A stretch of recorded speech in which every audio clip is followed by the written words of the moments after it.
Hello, Internet! Welcome to episode number 297 of the Comic Watchers Show.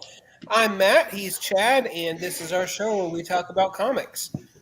This week, we are talking Batman, Green Arrow, The Question, Arcadia, with the one and only Gabriel Hardman. Gabriel, good evening, sir. How are you? I'm good. Thanks for having me. Absolutely. And not to have a deep pull, but I also have a couple questions about Kinski. Please do. Yeah, no, that's fine with me. Look, I'm not all about making popular comics. Like I can talk about things that nobody's heard about too. I mean, that's actually my favorite book that I've done. So of course, Actually, it was one of the first books I downloaded off of Comixology back in the days, and right. Not to derail this like I always do, but at the time, my wife and I had two black labs, so. Oh yeah. Yeah. Well, hit me right here. And a huge thing about Kinski. I mean, it's a book about it's a kind of oddball crime-ish book about a guy who steals a dog, but the dog kind of already belonged to somebody else, and he thinks he's saving, really, and it's like the most personal book I've done, although everything I do is kind of personal, even the freelance stuff, and it was. But yeah, it was like an early thing on like the Monkey Brain was like a digital imprint, and initially I put it out in chapters digitally. Back when things seemed like there would be some brave, beautiful new world of digital comics. It never ever happened, but I mean, there's definitely interesting things happening in the digital realm, but it never was the killer.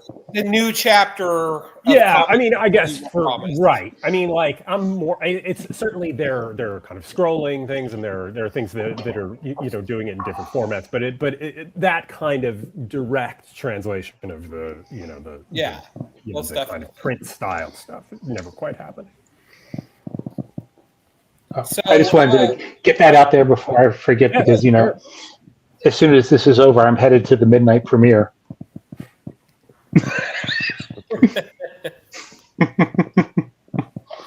Hot ticket. Hottest ticket around. Yeah. Yep. All right. All right. So, Gabriel, Batman, Green Arrow, The Question. This is street level hero lover's dream. Mm-hmm. It is very much steeped in the style of Denny O'Neil and Mike Grell that they were putting out there in the late 80s with Green Arrow and The Question themselves in those respective books. Yep. Tell us a little bit about the backstory of how you decided to come to this particular tale. Well, I mean, those books were coming out when I was like in my early teens, and I was a huge fan of them, and I, at a point where I was losing a little bit of interest in just every superhero comic, and refining my taste a little bit, and that feeling of limiting the world of it to something more grounded has always appealed to me, or at least it appealed to me since then. And those books are books that I've revisited over the years. And a couple of years ago, I got the omnibus of the Denny O'Neil, Dennis Cowan Watchmen, and I mean, I have all the issues. I just just as a different way to take it in. And in reading through it, there's a Fables crossover that between Green Arrow and Batman and The Question that was over multiple annuals back then. And like I like that, but even at the time when I was reading it, I felt like I want to see these guys like interact more than this, I mean, because they were the separate annuals, it didn't quite have, it was telling kind of different stories that overlapped into something, and it was hard to go back and reread. Yeah, why is that? I just like as you said, it was so separate, and sure. they weren't there interacting. Yeah, I mean, I felt like I just kind of wanted to see that, and although obviously you get into it and there's reasons that they don't interact as much because you got to get there. But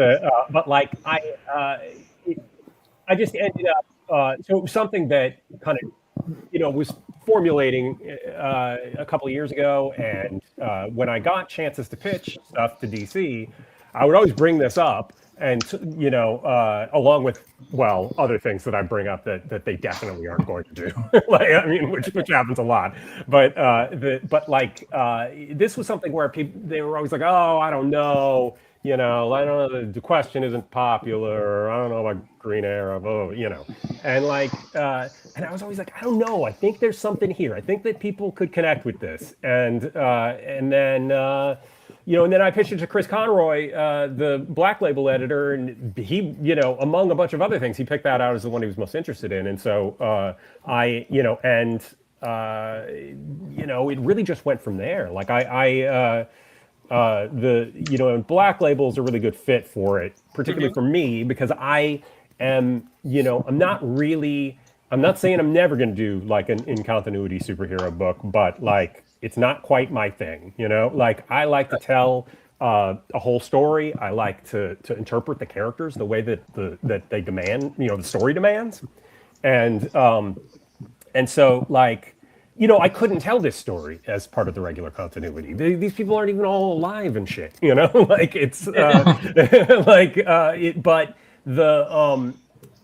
particularly like using the Vic Sage question. I was open to using the Renee Montoya question, but when I looked at it, it was just that, who Vic Sage is, the commentator reporter aspect of it, all that stuff was serving my story in a way that the Renee Montoya character wouldn't, so it's all a lot about what's the story I'm telling, how are these characters saying things within that story, and I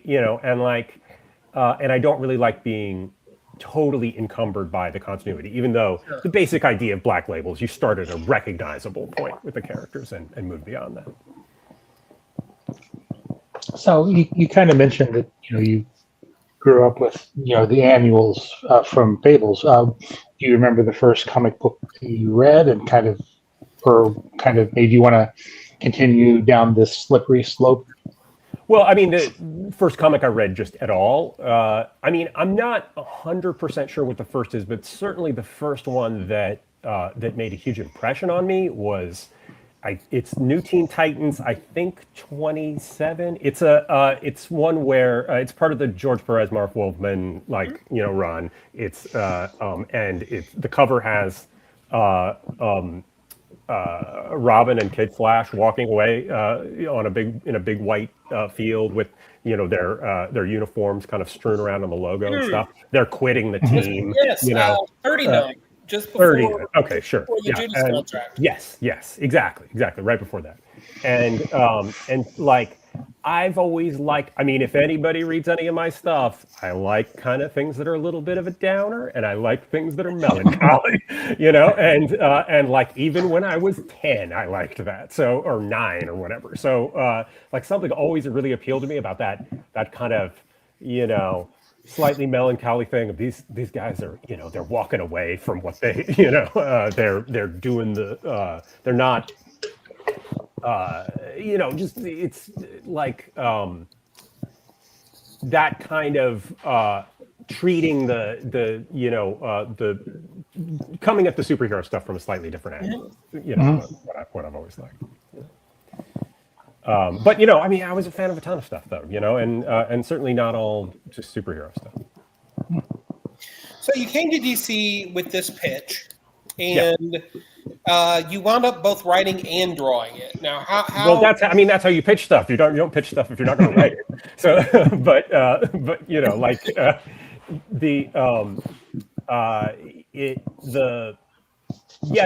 but that's the thing. I only draw stuff that I write. I've only drawn stuff that I've written for a dozen years, I think. Since I think I've done what I used to have a co-writer, my ex-wife, but even then I wrote plenty of other stuff just on my own that I also drew. That's just what I do. It doesn't actually. I'm not interested enough to to draw a book that somebody else is writing. Like that just isn't an interesting enough challenge to me. And I think I've drawn one page in the last dozen years that somebody else wrote that was for Marvel 1000, whatever that was, and I'm not 100% sure why I agreed to do it, but I did. So it was one page, but but yeah, no, I mean the craft of it all, the challenge of writing the thing and drawing it, it's all telling the story. Writing and drawing are the same thing, it's they're both telling the story, and I'm using both those things all the time to tell the story. It's not just illustrating a script. So, kind of, what was the genesis of the idea for Acadia, and for to bring in these three street level. I call them the street level trinity, but Yeah. I mean, I wanted to do something. Well, here's the thing: we all talk. I mean, particularly in regards to this book, everybody talks about the '80s, and I make references to that in the book. But like, it's not. I wanted to do something that was like contemporary, like I didn't want to tell a story that's set in the 80s. I wanted to, when Denny O'Neil approached the question, when Mike Grell approached Green Arrow, they're not, they're kind of revitalizing these characters for the contemporary, world, right, of the 80s. They're not, they're not set, in the, and interpreting them like, can you hear something in the background? Can you hear like a big banging noise in the background? Or is everything fine? My dog is in the other room, and I think she desperately wants to get out. Dogs get a pass. Yeah, Dogs get a pass. but like I wanted to do with with the question with Green Arrow and, to whatever extent you can with Batman, I wanted to do what they were doing when they were approaching stuff, going, this isn't Steve Ditko's question. This is a question for now, for dealing with the particular kind of stories that, that Denny O'Neil was trying to tell, Denny O'Neil and Dennis Cohn were trying to tell, or Mike Grell, even though those books, I think that there's stuff in there that I don't think works as well these days, but it was, the book made a huge impression on me. Green Arrow was always my favorite character growing up, and but he, he's not doing the Denny O'Neil, Neil Adams version of it. He's doing a version of it that speaks to him, that speaks to issues that are interesting to him, and that's what I'm trying to do, Can I just go let my dog out real quick? I'm sorry. You do what you need to do, my friend. Dogs always get a free pass. They do. And they should. So, it's their man's best friend. As I put in my review today, I'm really enjoying this. I mean, I'm a fan of the Mike Grell Green Arrow, and this is just like coming home. Yeah, I love Sorry about that. She's gonna make. No, you're fine. She's gonna make even more noise now. Sorry, but no. I mean, and there's still a lot of stuff. I mean, a particular influence in the Mike Grell books when I reread them was, like my favorite parts of those books are the kind of espionage stuff and the kind of international espionage stuff in them. And which wasn't necessarily something people thought of for Green Arrow, but like the the CIA stuff and the spy stuff and all that kind of grimier but big world sort of thing. So were what appealed to me about it, especially on the reread. I think one of the more revolutionary things that Grell did was he had very explicitly had Oliver Queen be a man in his 40s. Yeah, absolutely. That was a big thing as well. And that's going, because he was a guy in his 40s at the time, right?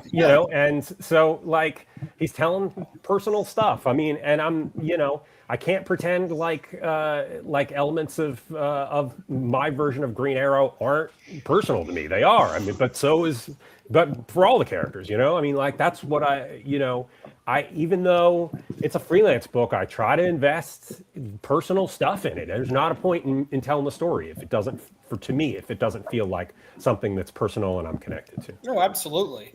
Absolutely. I can get behind that. And I mean, if it's not to some degree personal to you, right? Like what are you even doing? Yeah.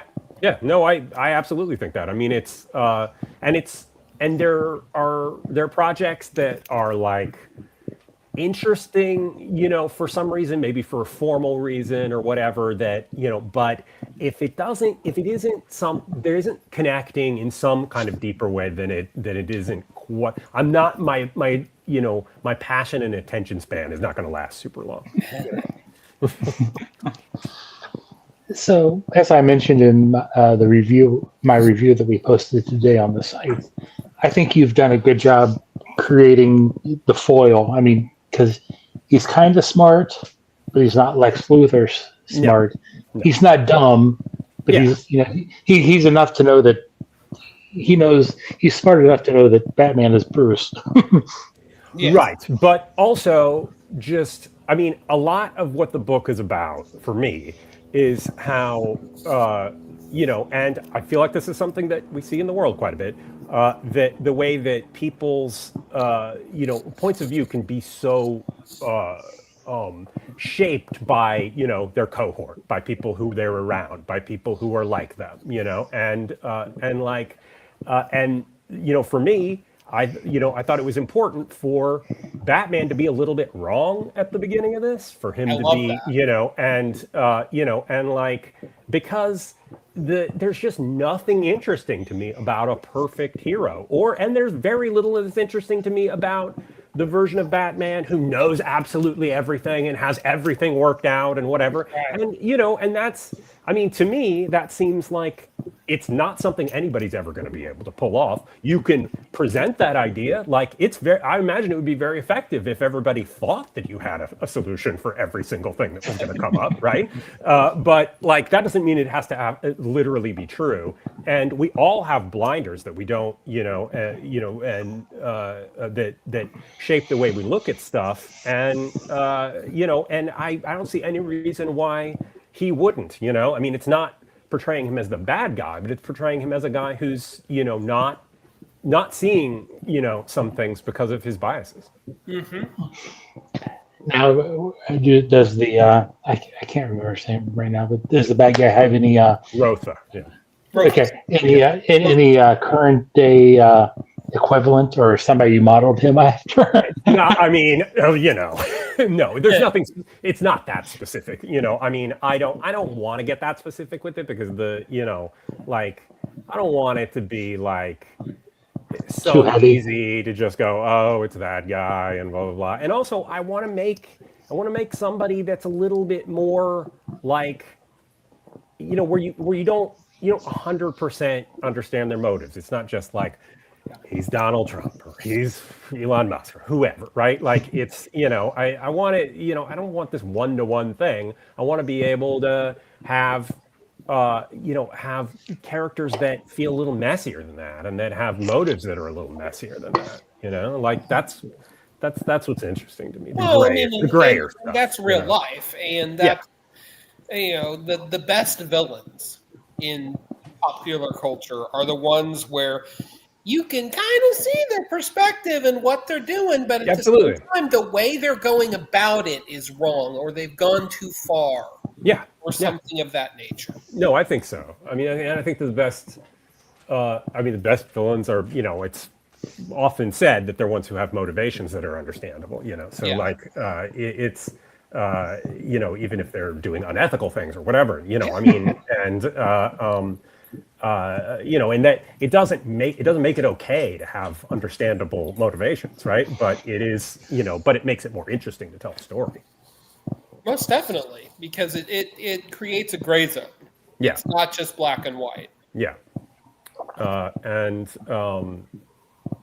don't know. That's the kind of storytelling I like. And I kind of end up doing it anyway. Like I get into stuff where I think, okay, I'm gonna just. I mean, I didn't with this, but like I get into stuff where I think, all right, I'm gonna just gonna tell some goofy story. I'm gonna do some book that's just a really straightforward, goofy thing that nobody, without, and it just turns into, something, with classical references and too much grayness, But like I don't know. It's just kind of what I end up doing. My aesthetic. So how are you using the flexibility, broader, leeway that the black label imprint tends to imply, I guess? I mean, I guess there's a little bit of cursing in it, but but like, just a smidge. but I probably wouldn't have noticed that. I mean, like, that's the kind of thing that I'm like, oh right, like if I'm doing something that can't have have that or whatever, can't have people talk normally or whatever, I'll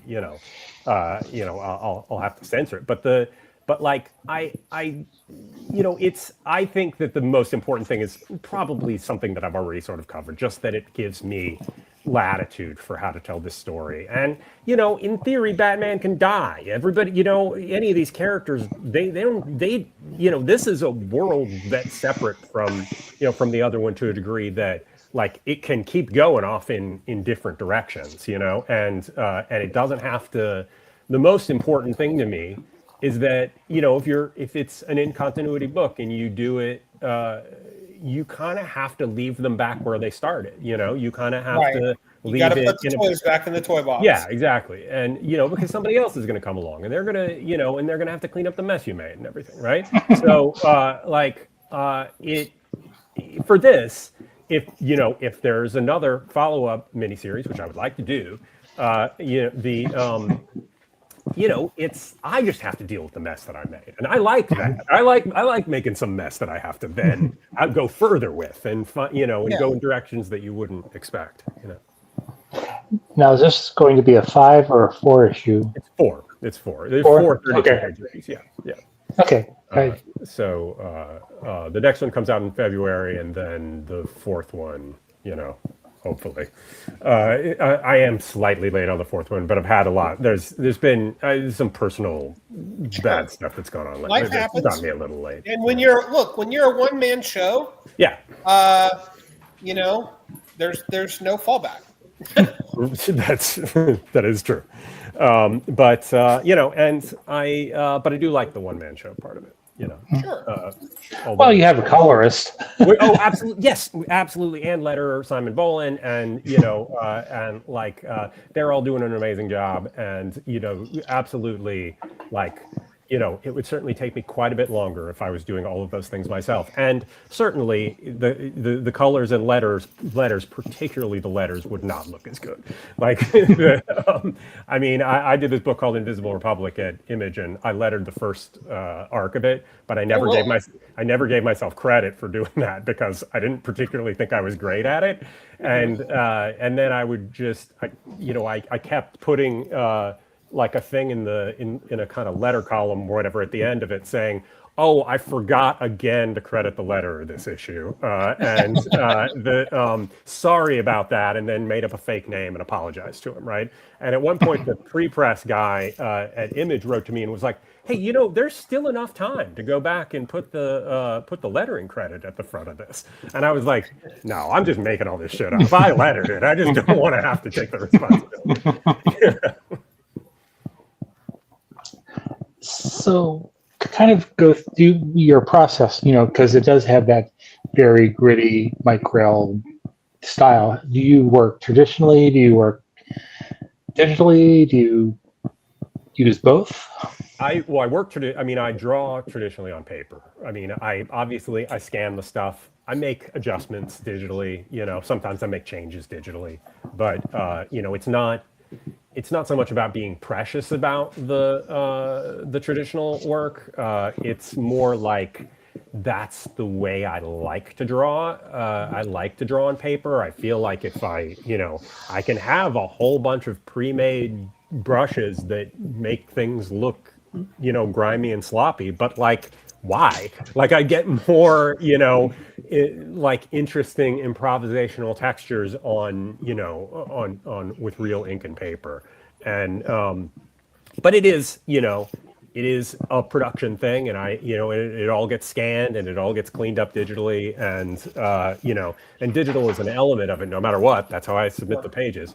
But definitely, my preference is to draw on paper, and I've never actually done a book that's fully digital. I think I probably have drawn a digital page or two of some books in the past, when I was traveling or when I wasn't, I just couldn't draw traditionally. But like, I've never done a full digital book. And No, you're fine.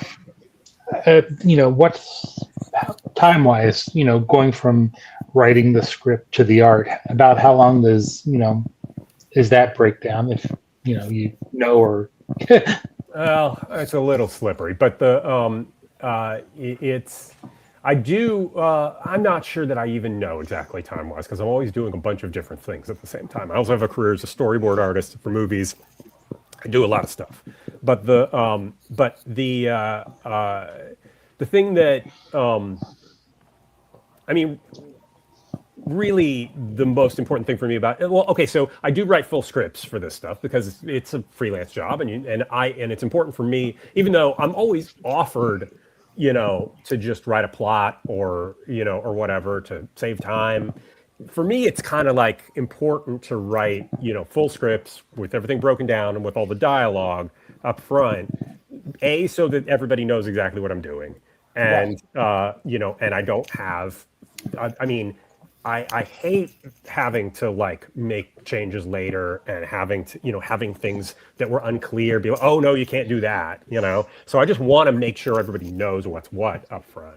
But it's also just important for me because the dialogue is just as important as the art, which is just important as the everything, right? And it can, and the way that how people are reacting, how those scenes play out. All of that they're all mixed up into one. And I will make changes throughout the art. I'll change how the page is laid out. I'll change dialogue along the way. But I want a fundamental, like a kind of solid thing to base it on that everybody knows. And then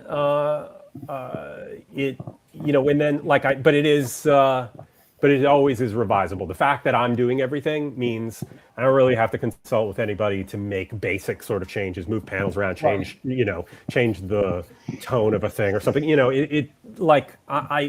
I like to be able to kind of just do all that myself and it be an organic part of the process, which you can't really do if you're collaborating, and collaborating is great. There's nothing wrong with collaborating. And just because I don't want to do it doesn't mean everybody else can't, and and I mean, and just in general, collaboration is good. I work on films. It's a giant collaboration. I'm going to direct a short film in 2 weeks. That's a huge collaboration. Oh, that's awesome. Yeah, no, thanks. And but the great thing about comics is I can do it all. I can't make a movie by myself, really. But I can I can make a comic by myself, and I like I like that directness. I like it when anybody else writes and draws their own stuff. I think that's the most pure way of making comics. So looking at it story-wise, you've got 3 really strong personalities in your 3 leads, Batman, Green Arrow, and The Question. How do you balance those personalities out so that no one character is overshadowing the other? I mean, I'm just following the story and following their reactions, and I certainly try to balance it out so that it's not a Batman book with these supporting characters in it. I mean, I want it to feel like, is this a Question book? Is this a Green Arrow book? But it's not. It's about all these people, and the most important thing is that they're the way that they interact to me, and the ways that they're coming at this issue that they don't necessarily disagree on, but from very different points of view. And Batman is not coming from. I mean, I've gotten this kind of question about, oh, they're all street level characters, so why put them all together? And it's like that totally misses the appeal of this to me, which is about these ideologically driven people coming from different angles. They have none of them have superpowers, but they're just very different people. Characters are people. Well, again, as I said in my review today, I think it's pretty balanced. Giving each character their own story thread, and then by the end of issue 2, you've weaved them together, and it's time for the shit to the fan, I guess. Yeah, but but they still not necessarily going to get along about or agree on the specifics of things, So Well, I enjoyed the way you wrote the interaction between Oliver and Batman. He's like, because I'm sure Oliver respects Batman, but he also sees him as part of the establishment, and Batman sees Oliver as not really a wild card, but just more of a idealist too. Yeah, and maybe a little bit of I think that Batman probably looks at Green Arrow a little bit as a failure, like as somebody who you shouldn't model yourself after, right? I mean, this is also after the time he kind of quits being a superhero too. Yeah, I mean, and and he's just dealing with personal problems and stuff, and and isn't so much, and is maybe just stepped away, away, and just to, for I don't know, protection or protect himself or whatever from, to just but that's also what I'm talking about like just wanting to be able to tell a story there where the thing, where these characters are coming from, where they are in their life is supporting the story, not, and not have to grapple with a whole bunch of other stuff that I would just want to omit anyway, go ahead. I think you need a scene where Batman's parents are murdered in the alley, because nobody knows that. Just to make sure, just so everybody knows where we're going. Just having stayed there, all of a sudden a flashback. Yeah. And, right. I will have to introduce somebody with a string of pearls that comes undone. You have to. Thanks a lot. I mean, honestly, that's the least. I mean, and it's not like I'm not coming at this from a personal place. I mean, my father was killed when I was very young. This is a thing that I've grown up. I've always lived with.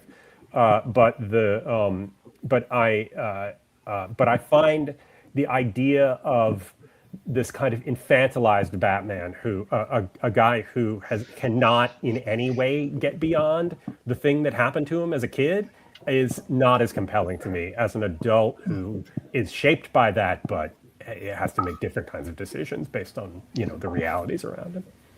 And I think you established that pretty well in book 1, where you have him, trying to gather information not as Batman but as Bruce Wayne when he goes to and looks at the Acadia. Goes to that kind of pitch for it in Belize. Yep. Absolutely. Yeah. I mean, it's a guy. It's not a suit, So I mean, like he's gonna, he'll approach things whatever the most effective way is from his point of view, And it's all a lot about identity too. There's an identity thread through all of this that that I focus on a little bit more in the 3rd issue, but where because Oliver Queen isn't hiding his identity at all. And obviously this is the cornerstone for Batman, and the question is a blank, right? I mean, his these kind of, I do kind of like to get into these things that I mean, I think we have a tendency, if you've read superhero comics for a long time, of just kind of not. Like we're also used to certain elements of them, that they can kind of, become wallpaper or whatever. And I often when I'm approaching something like this, I'm like, well, how do I go directly towards the thing that made it, something, but in a different way, how could I do something that isn't exactly what everybody does, but, I mean, and this is like I did a Godzilla story last year, like an 8-page Godzilla story, and it was super fun, but like my thing was like, how do I, I basically, it was about, news copter covering Godzilla attacking Los Angeles. I live in Los Angeles. And they end up, having to bail out and on top of Godzilla covering, the destruction of Los Angeles from on top of Godzilla, right? And I just felt like, where do I go to do something interesting with Godzilla? Where do I do something that's, that I haven't seen a million times, So like I always kind of approach things that way. Now, when you were writing, Batman, Green Arrow, and the Question, do you have a favorite one? Do you enjoy writing more? Do you have one that you maybe had trouble finding the voice for in the beginning? I mean, probably my favorite is Green Arrow, although I do like writing the Question quite a bit. And Batman was the one that at first, only because it feels like, what the hell do you do with Batman? Everybody's done everything with Batman, I mean, like, there are 35 Batman comics coming out this month, it's so like, I had to find my way into what Batman was for this, because even though this was a pitch, it was also kind of like, this was my pitch. They didn't make me add Batman, but it was the one that fit together with what they do there, which is comics about Batman that may have other people in them, right? And but it was important to me to find. I've done a few Batman short stories in the past, but this is the first time I've ever done like a long form Batman thing, and so finding my way into Batman that into that character in a way that felt worth doing to me, that wasn't just a collection of ticks and cliches, was what I was trying to do. I don't know if I accomplished any of this, but this is how I was approaching it. Right. So you feel like you found your authentic voice for Batman for this one. I feel like if I wrote a different story, different out of continuity story or an in continuity story, I may approach Batman differently than this. But I felt like I found it for this, definitely. And then was DC also good with the way because his suit is more of the armory kind of, has the... Oh yeah, well they wanted that. Chris was excited about that. About having a couple different costumes and stuff. The biggest note I got was, could we make Batman a little nicer than this? Does Batman have to be this unsympathetic? So there were things where I made him maybe a little bit too villainous initially and pulled back a little bit from that. Not villainous, but just him a little bit too unsympathetic. Being a hard ass. Or being, or just, in a circumstance where it felt like, oh, come on, man. Just stop being this big of a jerk, So I did soften it a little bit in that sense. It's it's corporate comics. There, it's not. Sure. But that said, I've basically just done whatever I wanted to. So I've certainly appreciated that. That's how I do best. That's the kind of work I do best. So it sounds like you possibly have a second, arc if DC lets you continue. But are there any other similar, mid-tier characters you would like to tell a story with? Yeah, superhero stuff.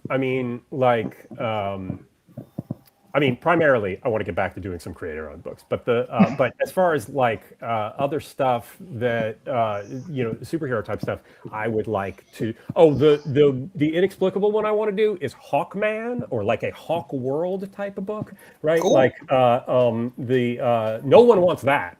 But no, take my money. Take my money. but I do feel like there's a story there. I feel like there's a story there. I feel like there's a I have a particular story for that I would like to do. It's another one of these things that I bring up to people. I pitch to the Hawkman editor, and he's like, I don't know, man. Nobody wants a Hawkman book, but but I'm like, I don't know. I think there's something here, So we'll see about that. I don't know if that'll. In a few years, Hawkman has an editor. Well, everybody has an editor. It's just like whether a book is actually being published at the time is another story. But also a character that is not in any. It's not even a mid-tier character. Called Manhunter 2070, which no one's even heard of. It's from 3 issues of Showcase from 1970. He's like a future bounty hunter guy. At some point, I got obsessed with the idea that that I wanted to do a Manhunter 2070 book.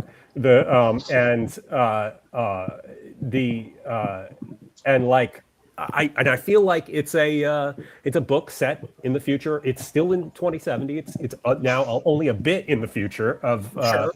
and it's in the future of the DC universe and where things are there then and a big kind of noirish sci-fi book is what it would be.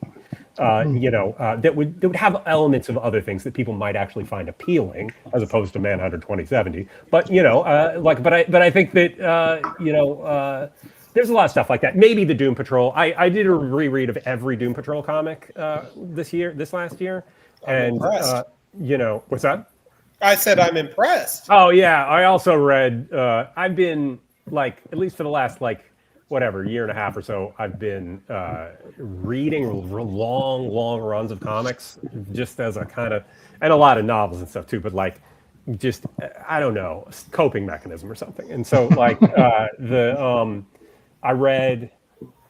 never been a huge X-Men reader, and I read from the very beginning in the 60s up through 1991. Last year, smoke. I know everything, right? Spin-offs and shit and all that, and so very prepared for the X-Men. I don't know why, but never going to work on them. But I've worked on some X-Men movies, but then I followed it up with reading the Doom Patrol, because it's kind of like they started at the same time. They had similar setups initially, right? And I'm a huge fan of the Doom Patrol. And I'm a huge fan of the 60s Doom Patrol, Arnold Drake, Bruno Premiani, Doom Patrol, and I love the Morrison, Richard Case stuff too. So I've read everything from every Doom Patrol thing. So I actually came out of that kind of going, I don't know. I think people have kind of done it. I'm not 100% sure I want to. I don't know if I want to. I could be wrong. I could end up doing a Doom Patrol book, but I'm not 100% sure I want to do it anymore after reading them all. I kind of feel like Doom Patrol things have been explored as much as they need to. I was going to say, Doom Patrol is kind of like Daredevil over at Marvel, where that's your marquee property for showing off what you can do as a writer. Sure. Yeah. I mean, but I always just feel like things, and maybe there is a story. Maybe I would have a story. I pitched a Doom Patrol book 10 years ago to DC, and then the guy who ended up writing it back then found out about it, came and kind of took it, but that was fine. Ultimately that's basically where the Green Lantern Earth 1 books came from, because the co-publisher at the time was like, oh, well, this other guy, he really wants to do the thing, and blah blah blah, and we talked to him before, so the Doom Patrol, so is there anything else you want to do? And I was like, I don't know, a Green Lantern book, and I just said that in the moment on the phone call. I didn't have an actual plan. But then, and then he was like, well, do you want to do a regular one, or do you want to do one of those Earth 1 books? And I was like, give me the Earth 1 book, because I was like, that's more my thing. It's, sure. I mean, it's a lot more self-contained. It's 100% self-contained, and it's because even the Earth 1 books have nothing to do with each other. It's not like they're all on an Earth called Earth 1 or something. They're just in completely random books. they just, it's a branding for the nobody, people had a hard, I mean, I literally walked out of, went in and pitched the thing at DC to the co-publishers at the time, and in person, and then walked out and wandered around to talking to editors, going, so do the Earth One books like hook together or anything? Like, I had no idea. I couldn't really figure it out from the books. I would am I supposed to do anything here? And everybody was like, I don't think so. And I was like, okay, good. So I'm not on the hook for any of that. But mine took place in the future a little bit anyway. So it was, right. But I'd like to do another big sci-fi type book, and kind of Hawkman is what would be that if I was going to do it. I don't know. They're not going to let me, but if I did, Hawk world in and of itself is sci-fi. So yeah, it's another planet. Absolutely. Right? Yeah. No, absolutely. I mean, I don't know that I'm personally confused about how it all works out currently with Hawkman and everything, but whatever. We'd figure it out. Look, I might even do this one in continuity with his mace. There's your in. Yeah, I don't know, but that's the thing. Like, that's what I do. That's kind of what I wouldn't want to do. Like I want to do like the Hawkman book. That's like a big sci-fi, semi-political sort of epic. Like just and have this character, have the thing that you think of about this character be the thing that is a problem for or whatever. Anyway, I'm pitching my Hawkman, but we got to stop talking about Hawkman. This is ridiculous. Welcome to Hawkman Watch. Yes. Hawk Watch, but that sounds real bad. But like that, the hawkishness might play into what I did with it. Who knows? So has your experience as a storyboarding for movies and stuff helped you with comics, or has your comics work helped you with the storyboarding? Well, they both help each other in different ways. I had a career in comics for a couple of years when I was a teenager, starting when I was 18. I actually drew those. I drew comics, drew under a different name, I did a book for Marvel, War Machine. I did, I did stuff for like Malibu Comics and different things, right? And then I became a storyboard artist when I was 22, and so but all of these things are as much informed by Alfred Hitchcock as anything, or at least particularly the Francois Truffaut's interview book with Alfred Hitchcock, which was the biggest thing for me that I read when I was like a teenager. That was kind of like where it's a book that goes through all his films and he talks about each one of them, but he talks a lot about visual storytelling in it, and he talks about just strategies for visual storytelling laced throughout it, which I thought about even back then when I was doing comics, and then when I got into movies, I was like, oh, well, all that shit I read about applies to making movies because it's all about movies. And but I've learned tons from being a storyboard artist. I've learned tons from working in movies. A lot of that has less to do with the actual making of stuff than freelancer strategies for getting away with things, and dealing with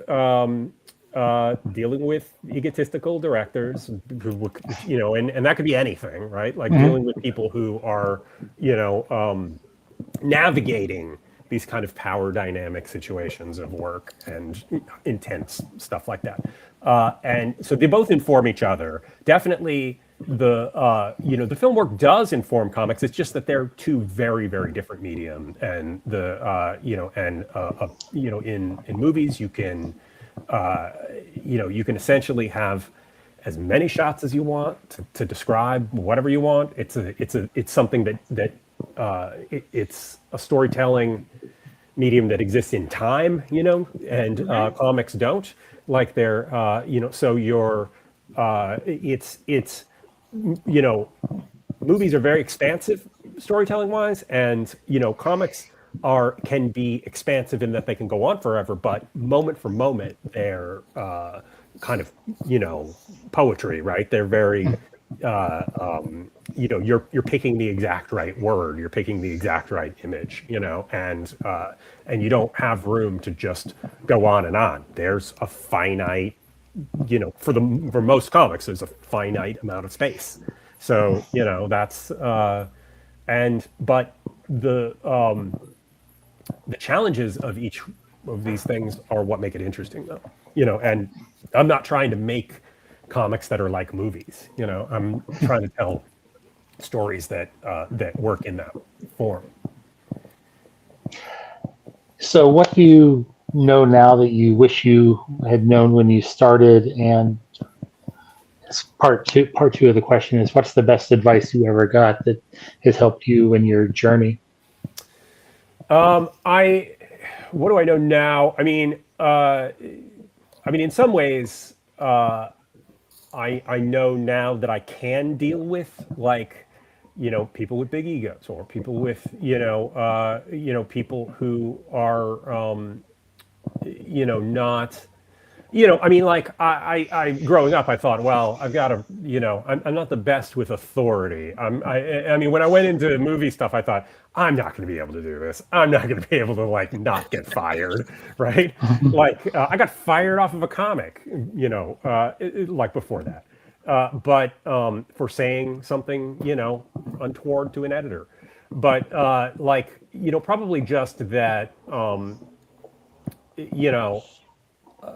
but all that's just stuff I learned along the way. I don't even know the answer to that. But as far as what's the best advice I've gotten,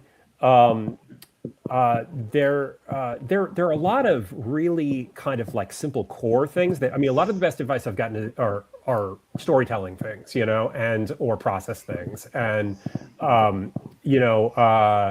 I remember, when I was, the very first thing that I got paid for it anyway in comics was an internship at DC, where in 93, it was right around the death of Superman stuff. And Dick Giordano was the executive editor. He was retiring. He was doing a little program. I wasn't an intern in the sense I wasn't there getting people coffee. I was it was a little program where he had a few artists, and you'd come in and you'd during the week you'd do work and come in and show it to him, and he'd critique it, and at the offices, and maybe introduce you to editors, and that sort of stuff. And so things that he told me then, very simple sorts of things that I think about, spend about an hour on a panel.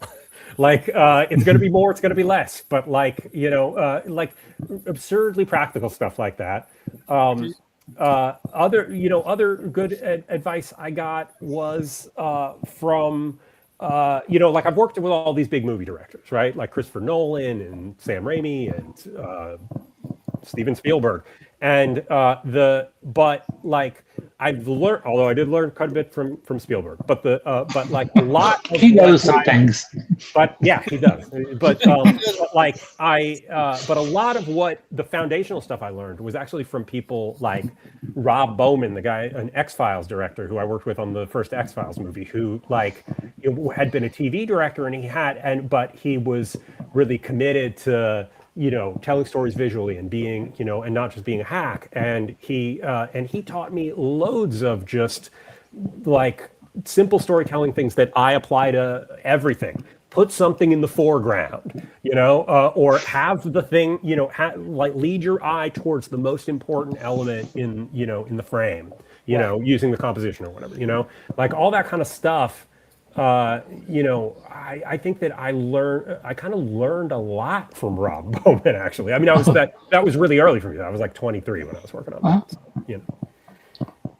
Now, we talked a little bit about your creator on Kinski, and you said you were can't wait to get back to doing more of that. Do you have anything that you can mention or tease? Well, I have a couple of creator-owned projects that I've been kind of chipping away at. That one of them is, probably the one that I would like to do the most. It's called Below the Line. It's a Hollywood noir comic set in 1947, and in black and white, and and it's about it's about movie stuff. It's about a guy who, finds a publicist, like a press agent in movies who so colossally screws up an incident with,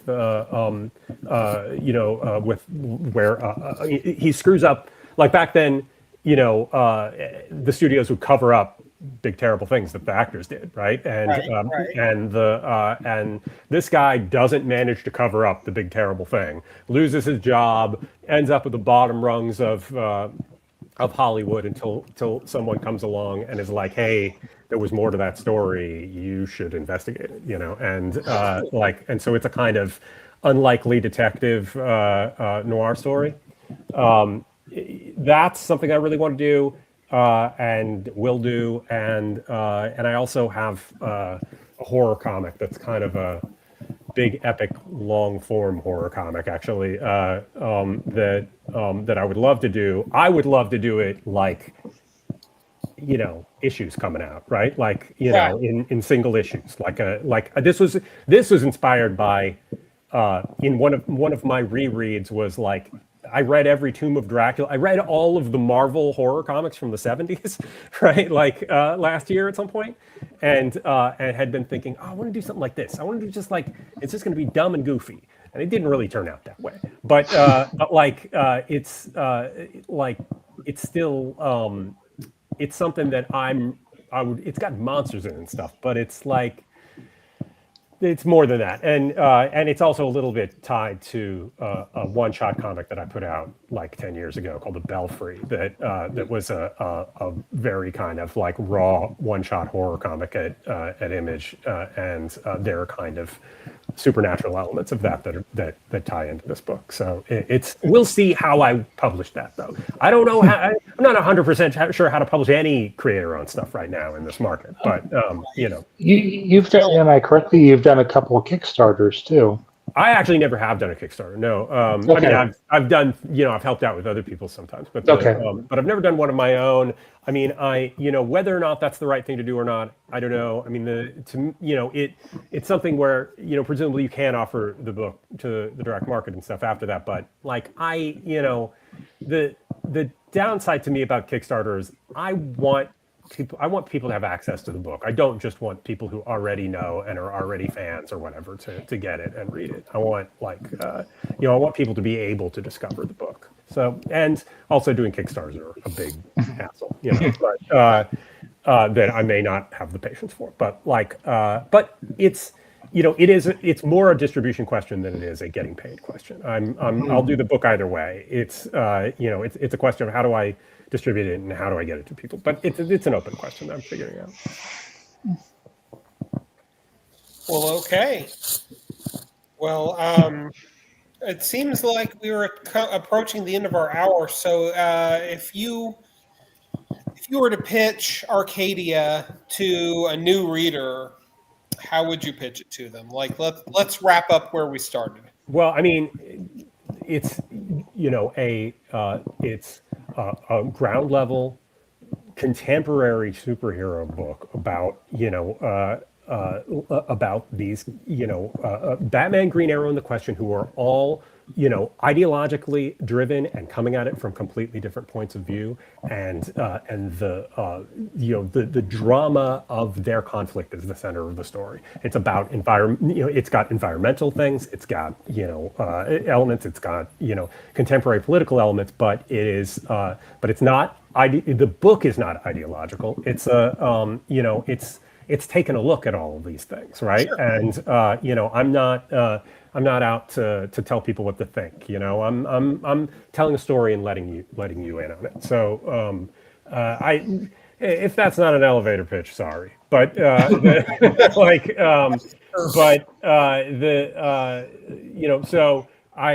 third issue of it comes out in February. The fourth one is the last issue. It seems like a lot of people have thought that it was 3 issues long, but it's 4 issues long, and it'll be collected next summer in in a hardcover collection, and